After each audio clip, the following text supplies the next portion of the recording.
दोस्तों नमस्कार। आपके अपने YouTube चैनल महतो हिंदी कथा में आपका स्वागत है। एक शहर में एक बहुत बड़ा इंजीनियर रहता था। उसे अपनी प्रतिभा पर बड़ा गर्व था। एक दिन वह किसी कार्य से दूर दराज के अन्य गांव में गया। वहां तक उसे खेतों के मेढ़ों पर चलते हुए गांव-गांव पार करते अपनी मंजिल तक पहुंचना था। मार्ग में उसने एक कद्दू की बेल देखी जिसमें बड़े बड़े कद्दू लगे हुए थे। कुछ दूर आगे चलने के बाद उसे एक विशाल बरगद का वृक्ष दिखा जिस पर लगे हुए फल बहुत छोटे छोटे थे। उन्हें देखकर उस इंजीनियर को बड़ा आश्चर्य हुआ। वह सोचने लगा, कितनी विचित्र है भगवान की सृष्टि। इतने बड़े वृक्ष पर कितने छोटे छोटे फल और छोटी सी बेल में इतने बड़े बड़े फल। लगता है कुदरत को अनुपात का ज्ञान नहीं है।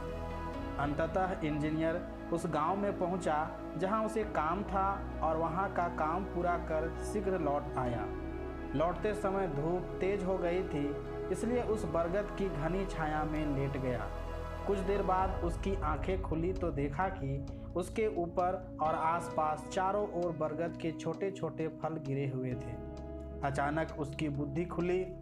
कुदरत की सृष्टि पर पहले उसे जो आश्चर्य हो रहा था वह गायब हो गया और वह अपने मूर्खतापूर्ण विचार पर हंसने लगा।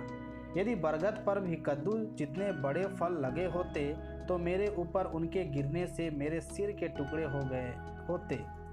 फिर इस विशाल वृक्ष के नीचे मनुष्य और पशु कभी विश्राम करने नहीं आते।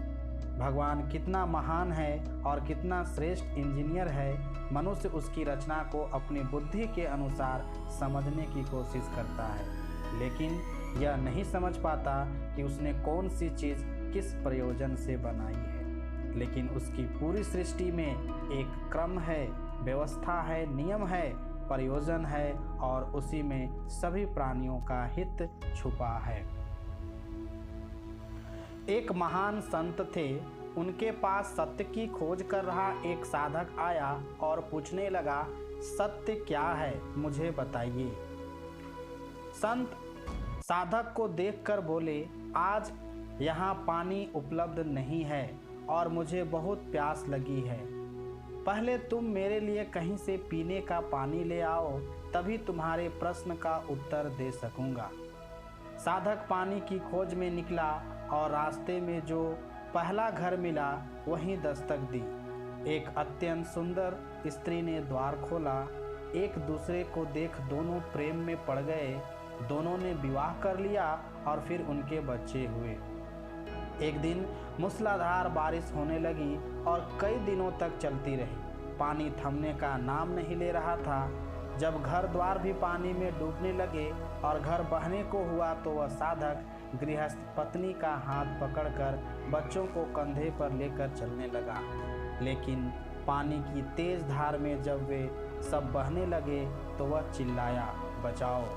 संत वहीं उसके सामने आ गया और पूछा, तुम तो मेरे लिए पीने का पानी लेने गए थे, फिर इतने पानी में कैसे फंस गए।